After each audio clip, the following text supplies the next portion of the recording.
Hello, my name is Tyler Amos, and today I would like to talk to you about the contributions of Black Canadians in our early military history.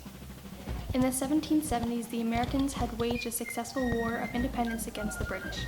In 1775, Lord Dunmore, a British leader, had promised freedom to any slave who was able to make it to British-occupied territory and join the fight against the new American government. The contributions of these men were substantial, but the conflict was ultimately won by the Patriot Americans.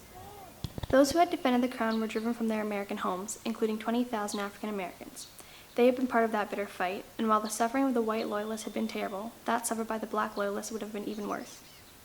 The irony of Americans who said, "all men are created equal," was not lost on period writers, like Samuel Johnson, who wrote, "How is it that we hear the loudest yelps for liberty among the drivers of Negroes?"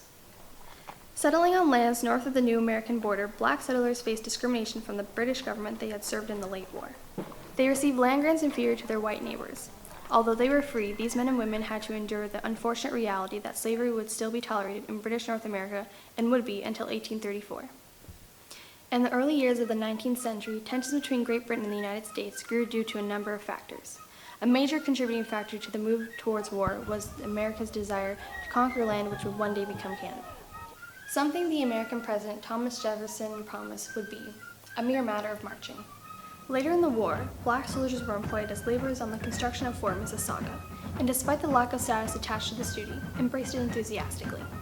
One engineer officer wrote, "No people could be better calculated to build temporary barracks than these free men of color, as they were in general expert axemen." African Canadians were also employed in other units as well. They served as pioneers, bandsmen, and also as soldiers. In the Glengarry Light Infantry, black Canadians could serve as regular soldiers. One was reported killed fighting in the Battle of Fort George in 1813. Despite these contributions, these brave men continued to suffer persecution at the hands of the very government they had fought to defend. Black Canadians were offered only half the land white settlers were given for their service. One soldier in the Canadian militia was told that he must go and look for his pay himself. In the beginning of this country's military history, Canadians of African descent served with distinction against both military opponents and unceasing racial discrimination. Their legacy lives on to this day. My name is Tyler Amos, and I hope you enjoy learning about this important chapter in our shared history. Thank you.